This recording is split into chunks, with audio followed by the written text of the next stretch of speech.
Your Faith is Your Fortune by Neville Goddard, Chapter 21. Daniel in the Lion's Den.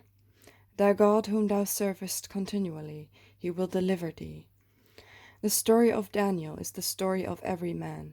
It is recorded that Daniel, while locked in the lion's den, turned his back upon the hungry beasts, and with his vision turned towards the light coming from above, he prayed to the one and only God.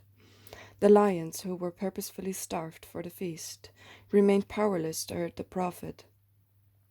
Daniel's faith in God was so great that it finally brought about his freedom and his appointment to a high office in the government of his country.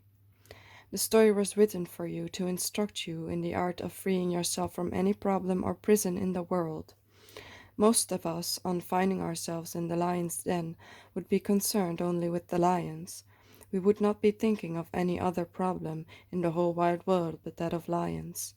Yet we are told that Daniel turned his back upon them and looked towards the light that was God. If we could follow the example of Daniel while threatened with any dire disaster such as lions, poverty, or sickness, if, like Daniel, we could remove our attention to the light, that is God, our solutions would be similarly simple. For example, if you were imprisoned, no man would need to tell you that what you should desire is freedom. Freedom, or rather the desire to be free, would be automatic. The same would be true if you found yourself sick or in debt, or in any other predicament. Lions represent seemingly insoluble situations of a threatening nature. Every problem automatically produces its solution in the form of a desire to be free from the problem.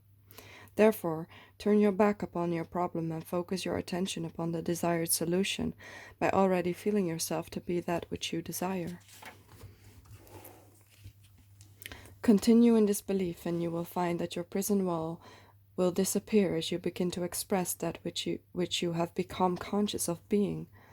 I have seen people, apparently hopelessly in debt, apply this principle, and but in a very short time, debts that were mountainous were removed. I have also seen those whom doctors have given up as incurable apply this principle, and, in an incredibly short time, the so-called incurable disease vanished and left no scar. Look upon your desires as the spoken word of God, and every word of prophecy of that which you are capable of being. Do not question whether you are worthy or unworthy to realize these desires. Accept them as they come to you. Give thanks for them as though they were gifts. Feel happy and grateful for having received such wonderful gifts. Then go your way in peace. Such simple acceptance of your desires is like the dropping of fertile seed into an ever-prepared soil.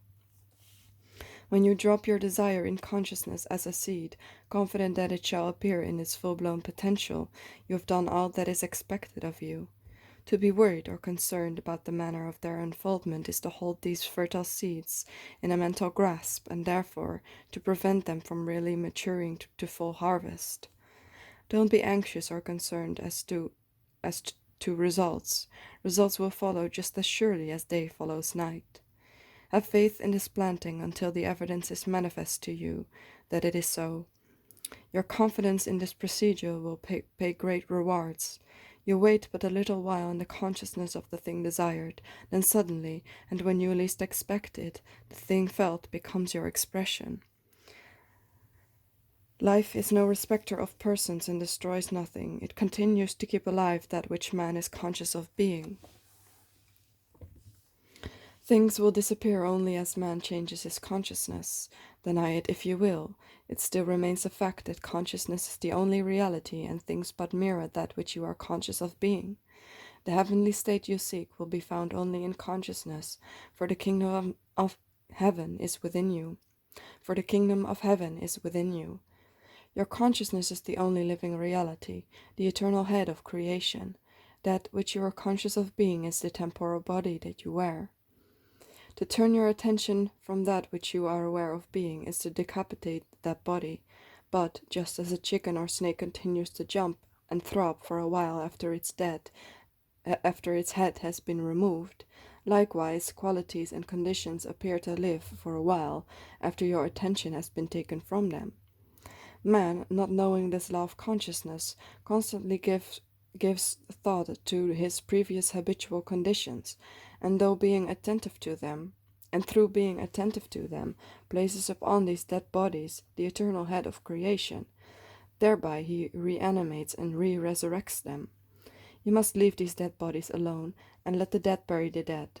Man, having put his hand to the plough, that is, after assuming the consciousness of the quality desired, by looking back, can only defeat his fitness for the kingdom of heaven.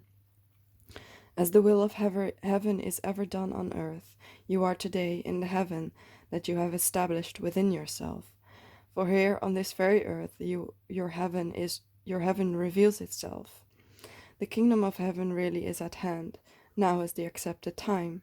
So create a new heaven, enter into a new state of consciousness, and a new earth will appear.